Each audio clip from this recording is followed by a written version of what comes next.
A particle of mass m is rotating in a circular path of radius r.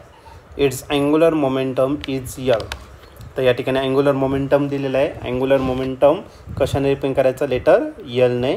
आणि L म्हणजे काय असतं, angular momentum, moment of inertia into angular velocity.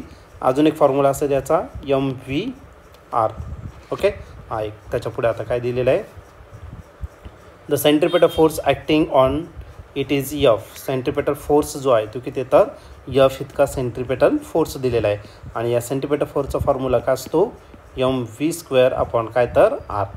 Okay, आता याच्या पुढे the relation between F, L, R and M is. तर आपल्याला बघा कशातलं रिलेशन फाईंड करायचं, Fचं रिलेशन फाईंड करायचं आहे, या Fचं. त्याच्यानंतर L म्हणजे अँग्युलर मोमेंटमचं, त्यानंतर R म्हणजे रेडियस, आणि M. बघा याच्यात V जो आहे, V, या Vचं रिलेशन दिलेलंच नाही आहे. म्हणजे V आपल्याला काय करावं लागेल, कॅन्सल करावं लागेल. पण त्याचं जर बघितलं तर या Fमध्ये Vचा स्क्वेअर आहे आणि इथं स्क्वेअर नाही आहे, बरोबर की नाही. म्हणजे आपल्याला Lचा जो आहे तो काय करावं लागेल, तर सर्वात पहिले आपल्याला स्क्वेअर करणं या ठिकाणी गरजेचं राहील. ओके, मग सर्वात पहिले याचा काय करू, आपण स्क्वेअर करून घेऊ Lचा. ठीक आहे. चला आता त्याच्या पुढे हा क्वेश्चन 2024ला आणि 2023ला आलेला होता. त्याचा ए ऑप्शन आहे F is equal to L divided by MR². B option दिलेलं आहे L is equal to M² FR². C option दिलेलं आहे L² divided by M is equal to FR³.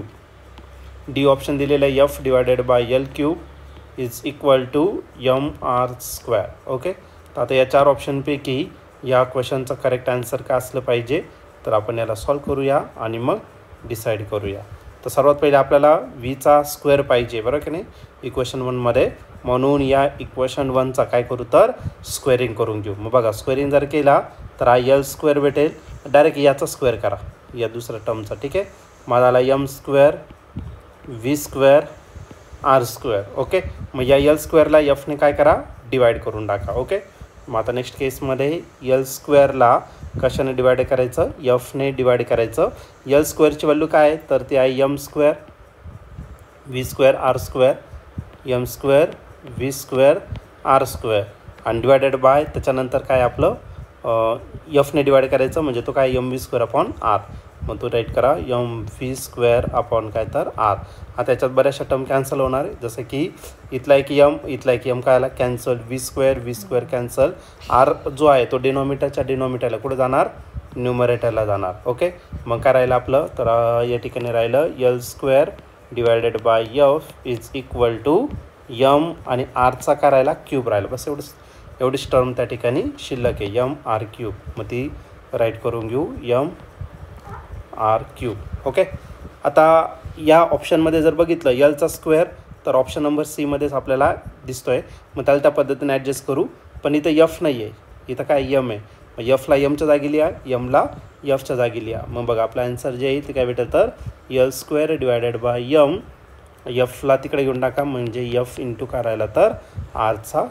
Okay, मग हेच आपल्या क्वेश्चनचं काय असणार, तर करेक्ट आन्सर असेल. मग आपलं करेक्ट आन्सर झालं. आणि या ठिकाणी तुम्ही ऑप्शन जर बघितलं तर ऑप्शन नंबर सी जो आहे तो या ठिकाणी आपला करेक्टली मॅच झालेला आहे. म्हणून या क्वेश्चनचा करेक्ट आन्सर ऑप्शन सी असेल. ऑप्शन सी म्हणजेच काय, तर L² divided by M is equal to FR³ हे त्याचं फायनल आन्सर असेल.